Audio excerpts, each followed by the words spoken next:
अप्रैल में संभावित लोकसभा चुनाव को लेकर बीजेपी कोई भी कसर छोड़ने के मूड में नहीं है। यही वजह है कि पार्टी लगातार बैठकों में जुटी है। इसी बीच अलग अलग राज्यों में पार्टी की स्थिति को समझने के लिए दिल्ली में बड़ी बैठक की प्लानिंग हो रही है। जानकारी के मुताबिक बीजेपी के राष्ट्रीय परिषद की बैठक आगामी 16 से 18 फरवरी को दिल्ली में हो सकती है। इसी के जरिए अप्रैल मई में संभावित लोकसभा चुनावों से पहले वे अपने कार्यकर्ताओं में जोश भरने और चुनावी एजेंडा तय करने की कोशिश करेगी। सूत्रों ने कहा कि बीजेपी राष्ट्रीय परिषद की बैठक में देश भर के 8000 से अधिक पार्टी के सदस्य हिस्सा ले सकते हैं। यह बैठक विश्व स्तरीय सम्मेलन केंद्र भारत मंडपम में आयोजित हो सकती है। भारत मंडपम में ही पिछले साल G20 शिखर सम्मेलन की मेजबानी की गई थी। प्रधानमंत्री नरेंद्र मोदी, पार्टी अध्यक्ष JP नड्डा, केंद्रीय मंत्री और पार्टी संगठन के नेता राष्ट्रीय परिषद के सदस्यों में शामिल होते हैं। ऐसा माना जा रहा है कि इस बैठक में आने वाले नेताओं से बीजेपी नेतृत्व ग्राउंड रिपोर्ट लेगी। कहां पार्टी की स्थिति कैसी है, ये समझने का प्लान तो है ही। इसके साथ ही पार्टी नेताओं को आगे कैसे चुनावी तैयारी में जुटना है, ये भी मैसेज दिया जाएगा। पार्टी इस चुनाव में 400 पार का प्लान लेकर चल रही है, इसीलिए सभी राज्यों में पार्टी चाहेगी कि स्थिति मजबूत रहे।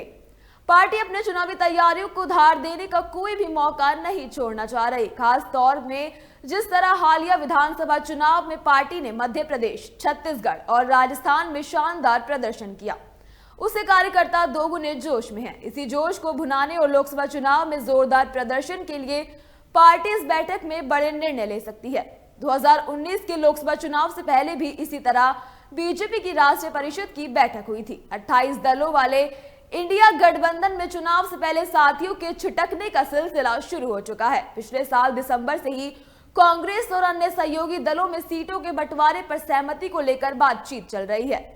करीब 50 दिन बीतने के बाद भी अभी तक ठोस रूप से कुछ भी जनता के सामने नहीं आया।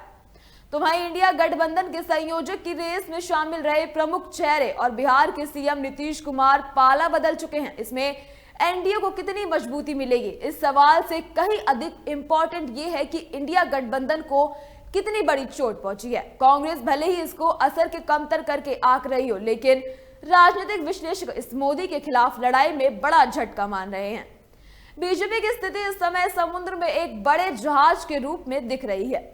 मोदी सरकार किसान सम्मान निधि, मुफ्त अनाज योजना, PM आवास योजना, मुद्रा लोन जैसी अपनी कल्याणकारी योजनाओं के साथ मजबूती से ताल ठोक रही है। तो वहीं बिहार जैसे बड़े राज्यों में इंडिया गठबंधन पूरी तरह से बिखर गया है। नीतीश कुमार खुद इस बात को कह चुके हैं कि इंडिया गठबंधन बिल्कुल रलो चल रहा है, बिल्कुल स्लो चल रहा है। कांग्रेस भले ही ये कह रही है कि इंडिया गठबंधन को मकसद मोदी की सत्ता से हटाना है, लेकिन जमीनी स्तर पर यह दूर की कोड़ी नजर आ रहा है। विपक्ष महंगाई और बेरोजगारी के मुद्दे पर भी सरकार को अभी तक घेरने में पूरी तरह से नाकाम रहा। इंडिया गठबंधन की तरफ से अभी तक संयुक्त रैली या प्रचार अभियान को लेकर भी स्थिति साफ नहीं हो पा रही है।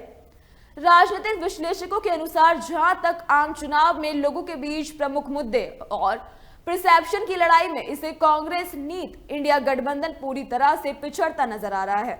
ऐसे में इंडिया गठबंधन मोदी से मुकाबला कैसे कर पाएगा, ये तो आने वाला समय ही तय करेगा।